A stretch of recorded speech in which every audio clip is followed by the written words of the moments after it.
ওরে মুজাসসাম নাও লাখো সালাম, তোমার প্রেমে পড়ি মোরা মিলাদে কিয়াম। তোমার নূরে সৃজন হলো দুনিয়া তামাম। তুমি হলে কাবার কাবা, তুমি হলে কাবার কাবা, নবী আকরাম নূরে মুজাসসাম নাও লাখো সালাম, তোমার প্রেমে পড়ে মোরা মিলাদে কিয়াম। বিষয়টা কি বুঝতে পারছেন? আল্লাহ তাআলার জাতের অংশ হিসেবে জাতি নূর বলা যাবে না। নবীজির সত্তাটা, নবীজির অস্তিত্ব, এটাই সরাসরি নূর, এই হিসাবে জাতি নূর বলা যাবে।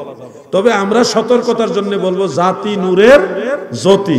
বলেন, কি বলবেন? জাতি নূরের জ্যোতি। পরের ডাক পড়িলে মরণের ডাক পড়িলে পার হবি তুই কি লইয়া, আরে পার হবি তুই কি লইয়া, ডুবল বেলা দেখনার চাহিয়া।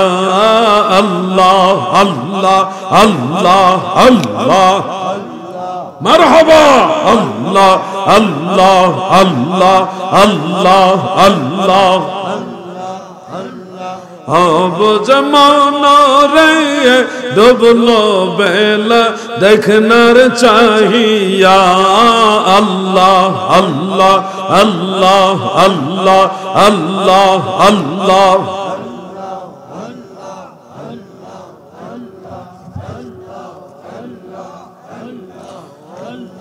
লা ইলাহা ইল্লাল্লাহু মুহাম্মাদুর রাসূলুল্লাহ সাল্লাল্লাহু আলাইহি ওয়া আলিহি ওয়াসাল্লাম। কইছিলাম না ওরকমই একটা প্রশ্ন না, মানে একটা বিষয় আর কি, আলোচনার। মা ফাতেমার আগে কাঠুরিয়ার মেয়ে, কেউ কেউ কাঠুরিয়ার স্ত্রী বলে, আগে জান্নাতে যাবে, এই বিষয়ে কিছু আলেমরা আলোচনা করবেন। দেখছেন আমার জিগেলে তো জালাল ভাই সমস্যা, বুঝছেন না বিষয়টা? মা ফাতেমা খাতুনে জান্নাতকে নিয়ে কত যে ওয়াজ আছে। দেখেন, এই যে ওয়াজটা আপনারা শুনছেন, অনেক বক্তারা বলে খাতুনে জান্নাতকে জিজ্ঞাসা করা হলো যে তোমার আগে জান্নাতে যাবে কে জানুনি? কে যাবে ইয়া রাসূলুল্লাহ? বললে ওই কাঠুরিয়ার স্ত্রী। কাঠুরিয়ার স্ত্রী কি? স্বামীর সেবা করত, খেদমত করত, গরম পানি দিত, দুধ রাখতো, এই করতো সেই করতো। কাহিনী একটা সুন্দর করে বলছে, ফাতেমা গো তোমার আগে সেই কাঠুরিয়ার স্ত্রী জান্নাতে যাবে। আমরা মন খুইলা সুবহানাল্লাহ কই, কইনি? আরো ওয়াজ আছে তো। খাতুনে জান্নাত হযরতে ফাতেমাকে কবরে রাখার সময় আবু যর গফারি বলল, কবরে জানুনি তোমার মাঝে কারে আনছি? জান্নাতের নারীদের সরদারনি হযরত আলীর স্ত্রী হাসান এবং হুসাইনের মা রাহমাতুল লিল আলামিন নবীর কন্যা ফাতেমাকে আনছি কবর। তুমি ফাতেমার সাথে ভালো ব্যবহার কইরো। আমি শর্টকাটে কই নিলাম আর কি। কবর বলতেছে আমি রাহমাতুল লিল আলামিন নবীর কন্যা চিনি না, হযরত আলীর স্ত্রী চিনি না, হাসান হুসাইনের মা চিনি না। আমি চিনি আমল। আমল ভালো হইলে ভালো ব্যবহার করব, আমল খারাপ হইলে খারাপ ব্যবহার করব। বক্তা ওয়াজ করতেছে, আপনারা বুঝা বুঝা সুবহানাল্লাহ কি ওয়াজ যে করতেছেন ভাই। ও জালাল ভাই, এই দুইটা ওয়াজ যারা করছে তাদেরও তওবা করা উচিত। কেন জানেননি? খাতুনে জান্নাত এই নামটা বুঝবেন।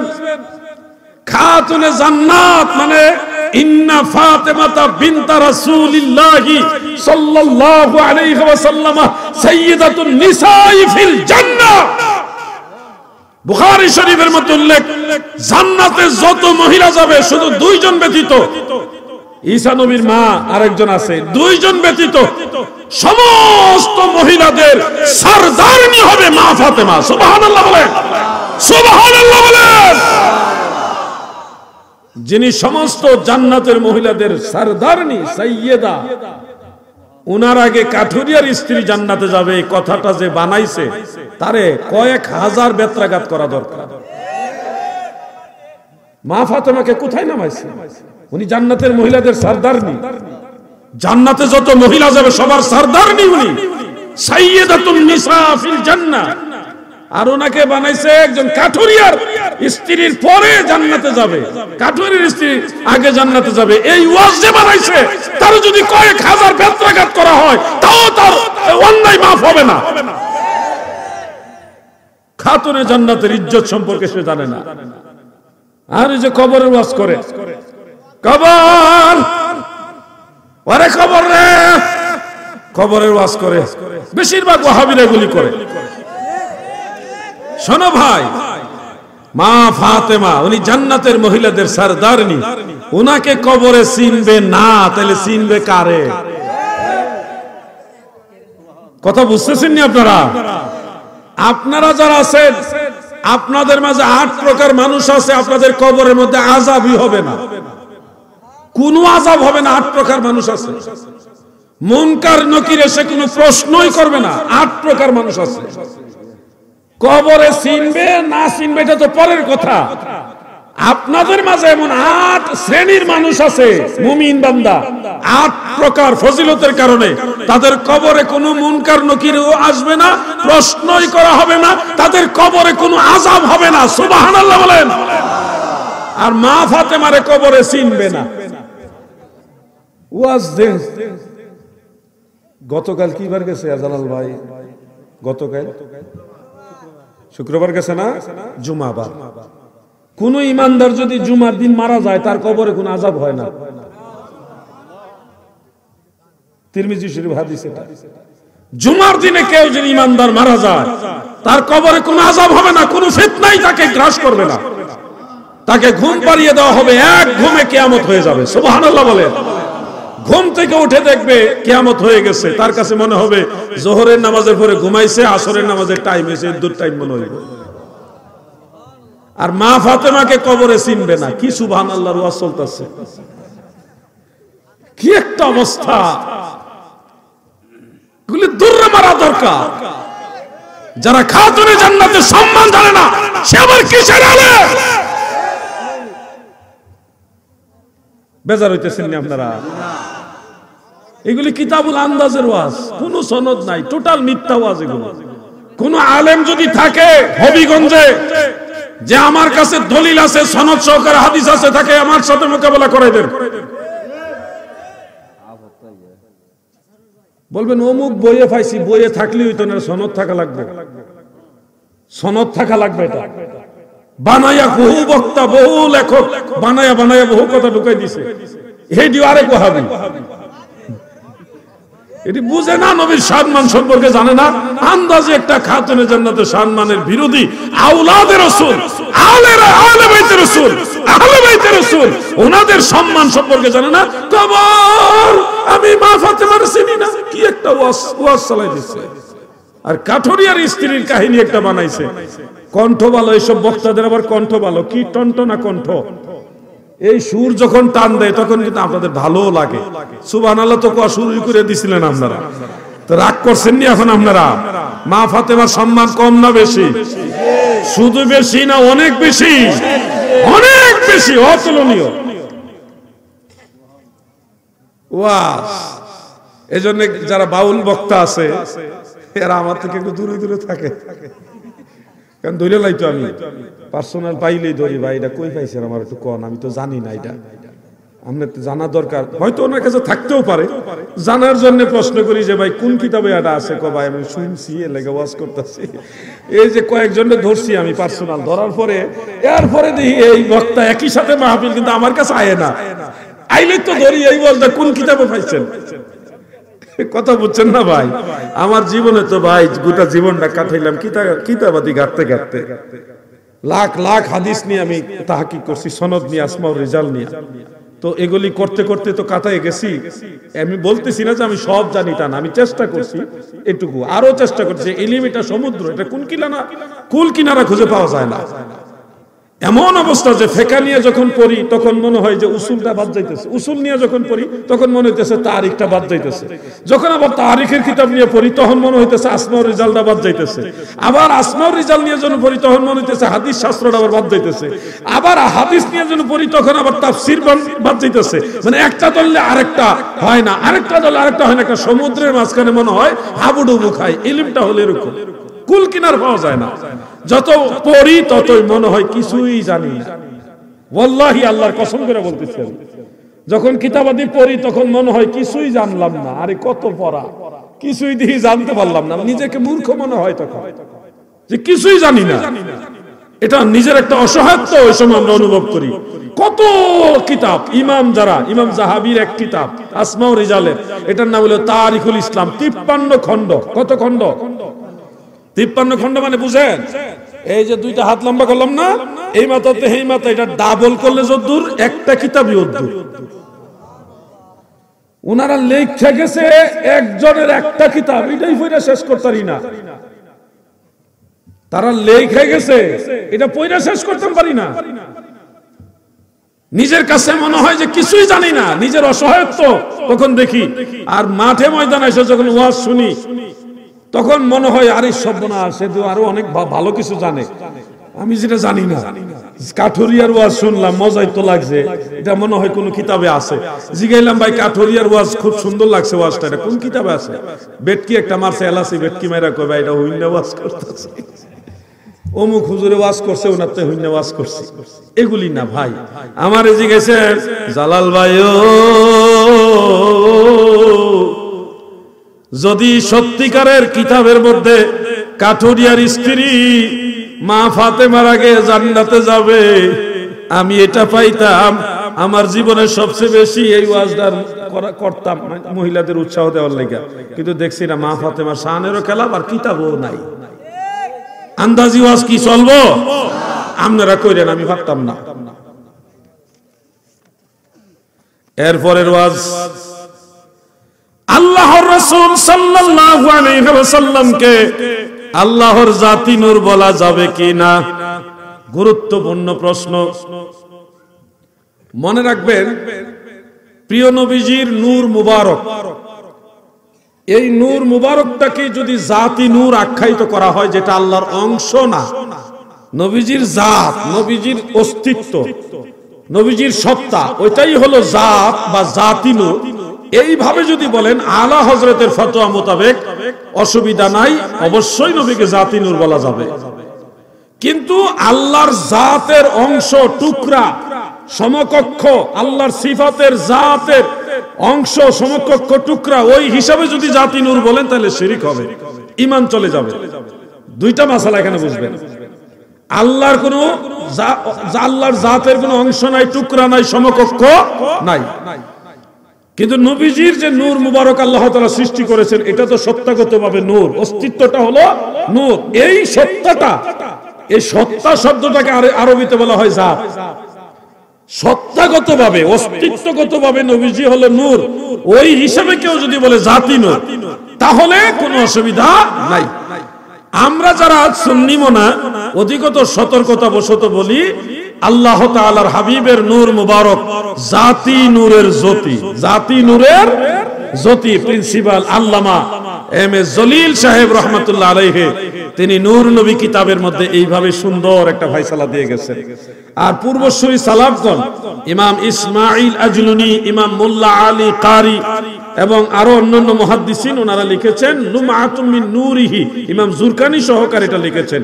অর্থাৎ জাতি নূরের জ্যোতি, জাতি নূরের জ্যোতি। এটা অর্থটা হলো এরকম, আল্লাহ তাআলার জাত কর্তৃক হিকমতে কামেলা দ্বারা বেলা ওয়াসিতা নূরে মুহাম্মাদি সৃষ্টি, কোনো মাধ্যমে না। এই জন্য জাতি নূরের জ্যোতি। এই নূর ফেরেশতাদের নূরের মতো না, এই নূর অন্য কোন নূরের মতো না। রুহুল মাআনির মধ্যে লিখেছেন আজিবুন ওয়া হুয়া নূরুল আনওয়ার ওয়ান নবিয়্যুল মুখতার সাল্লাল্লাহু আলাইহি ওয়াসাল্লাম। আমার নবী সবচেয়ে বড় নূর, সকল নূরেরও নূর। সুবহানাল্লাহ বলেন। নূরে মুজাসসাম নাও লাখো সালাম, তোমার প্রেমে পড়ি মোরা মিলাদে কিয়াম তোমার নূরে সৃজন হলো দুনিয়া তামাম তুমি হলে কাবার কাবা তুমি হলে কাবার কাবা নবী আকরাম নূরে মুজাসসাম নাও লাখো সালাম তোমার প্রেমে পড়ে মোরা মিলাদে কিয়াম। বিষয়টা কি বুঝতে পারছেন? আল্লাহ তাআলার জাতের অংশ হিসেবে জাতি নূর বলা যাবে না, নবীজির সত্তাটা নবীজির অস্তিত্ব এটাই সরাসরি নূর, এই হিসাবে জাতি নূর বলা যাবে। তবে আমরা সতর্কতার জন্য বলবো জাতি নূরের জ্যোতি।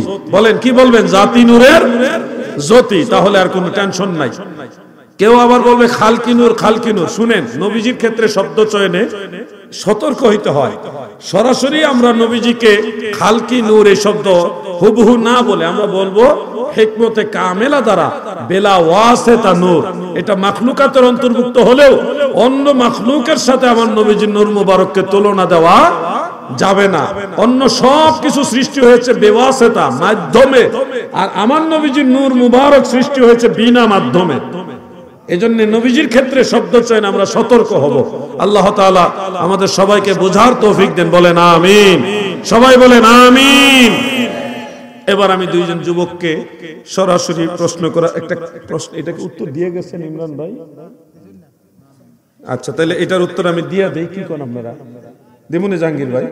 আচ্ছা, লিখছেন আসসালামু আলাইকুম, সবাই উত্তর দেন। ওয়া আলাইকুম আসসালাম ওয়া রাহমাতুল্লাহ। আমি ইমাম উদ্দিন শাহ, আপনার অনেক বড় ভক্ত। এটা কিন্তু আমারে লেখছে না, মুফতি ইমরান শাহ জিহাদি সাহেব ওনাকে লেখছেন। আমারও ভাই, অনেক দূর থেকে এসেছি। আমার প্রশ্ন হলো, জানাজার নামাজে সালাম ফিরানোর সময় অনেকে হাত ছেড়ে দেয়, কিন্তু আমি ছাড়ি না। এটা কতটুকু সঠিক এবং বেঠিক এটুকু বলেন প্লিজ। বলবো এই ব্যাপারে আপনাদের জন্য আমি দলিল প্রস্তুত করে রেখে গেছি।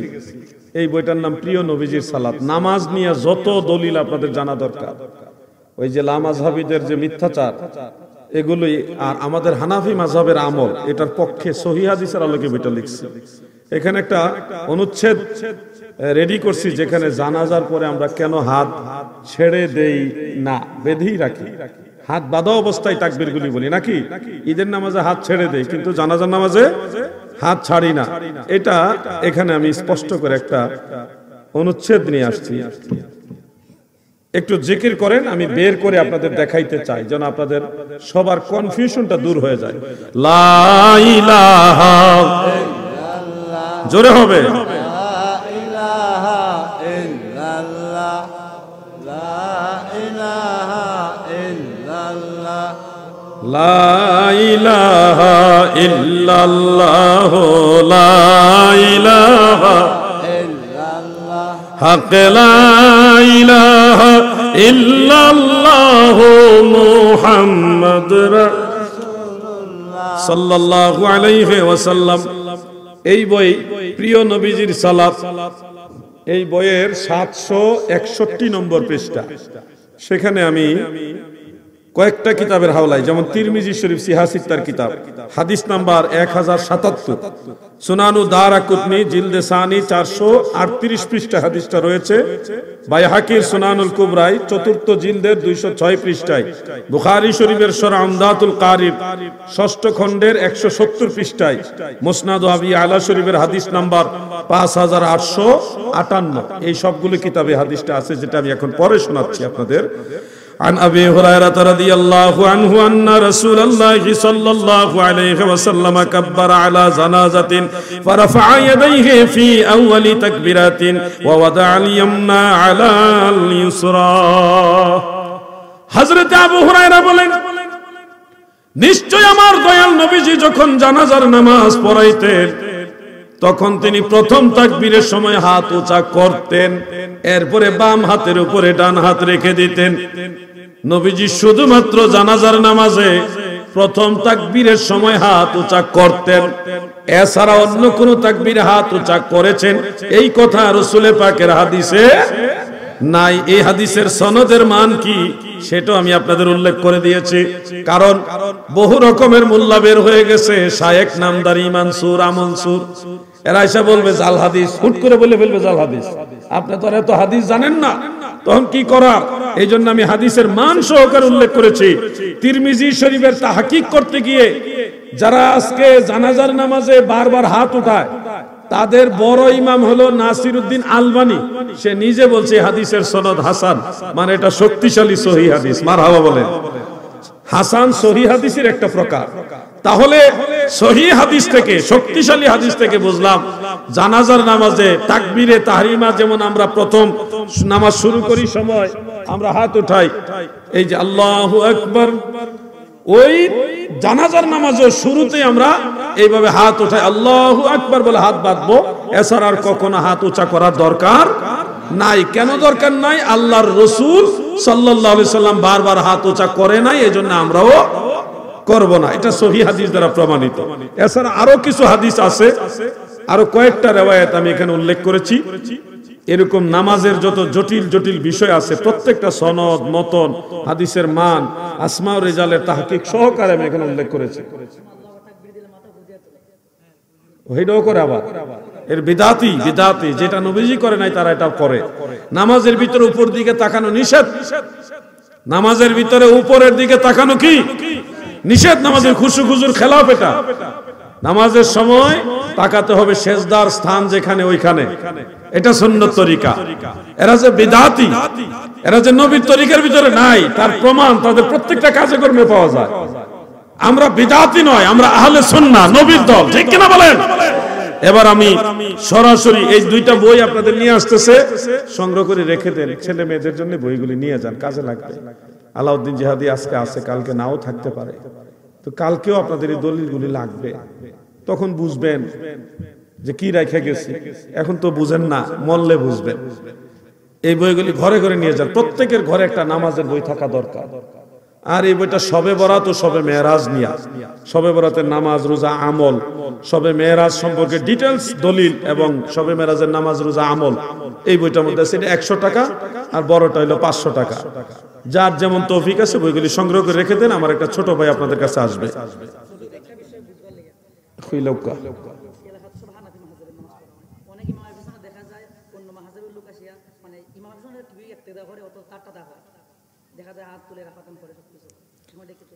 অন্য মাযহাবের না লা মাযহাবি?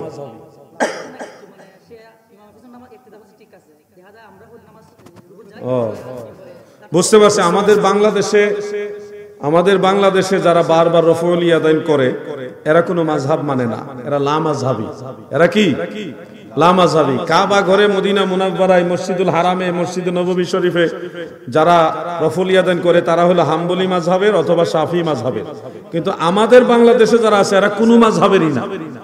যদি শাফি মাযহাবের অনুসারী হয় তাহলে তাদের ব্যাপারে আমাদের কোনো আপত্তি নেই, অবজেকশন নাই, কারণ তারা তাদের ইমামের অনুসরণ করতেছে, তাদের ইমাম যে রায় দিয়েছে সেই রায়টা ফলো করতেছে। আর যদি সে কোনো মাযহাবী না মানে, তখন বলবো তারা ফিতনাবাজ। তারা কি ফিতনাবাজ? ফিতনাবাজ এই কারণে বলবো যে তারা কোনো ইমামের অনুসরণ করতেছে না। ইমাম ছাড়া হাসরের ময়দান আল্লাহ ডাকবে না। প্রত্যেকটা মানুষকে ইয়াউমা নাদউ কুল্লা উনাসিন বিইমামিহিম, হাসর ময়দানে প্রত্যেকটা মানুষকে আমার আল্লাহ যার যার ইমামের সাথে ডাকবে। সুবহানাল্লাহ। এইজন্য আমি বলবো তাদেরকে ফিতনাবাজ। নামাজে বারবার আমরা হাত তুলি না কেন, এটা একটা প্রশ্ন। রাসূল করিম সাল্লাল্লাহু আলাইহি ওয়াসাল্লাম প্রথম দিকে নামাজে বারবার হাত উঁচা করেছেন, এই মর্মে অনেক riwayat আছে। কিন্তু শেষের দিকে আল্লাহর হাবিবের শেষ জীবনে নবীজি শুধু তাকবীরে তাহরিমার সময় একবার হাত উঁচা করেছেন, বারবার হাত উঁচা করেন নাই। তো আমরা যারা আছি আমরা তো সবাই জানি নবীজির চূড়ান্ত আমল যেটা, এটাই হলো সুন্নাহ। যেমন কুরবানির গোশত 3 দিনের বেশি খাওয়া যাবে না, এটা সহিহ হাদিস। আমরা কি এটা অনুসরণ করি? করি না। কোনটা অনুসরণ করি? ওই যে নবীজি পরে বলছে যে এখন থেকে যতদিন পারো তোমরা কুরবানির গোশত খেতে পারো, আমরা এই হাদিসটা অনুসরণ করি। কেন এটা করি? এটা হলো চূড়ান্ত, এটা রায়, এটা শেষ ফাইসালা। আর আগেরটা হলো পূর্বের রায়, ওটা শেষের হাদিস দ্বারা আগেরটা রহিত হয়ে গেছে। তো হাত বারবার উঁচা করা আর না করার ব্যাপারে ঘটনাটা হলো এরকম। ভাই বসেন না ভাই, কারে খুঁজতেছেন নি আপনি? কোন আমি মাইক দিয়ে নাম কইয়া দিই। এই যাদের বই লাগবে সংগ্রহ করে না, ডিস্টার্ব করে না কিন্তু, চুপচাপ, ওয়াজের জন্য বিঘ্ন না ঘটে। রাসূল করিম সাল্লাল্লাহু আলাইহি ওয়াসাল্লাম প্রথম জীবনে বারবার হাত উঁচা করেছেন, শেষ জীবনে বারবার হাত উঁচা করেন নাই। এটা কেমনে বুঝবো?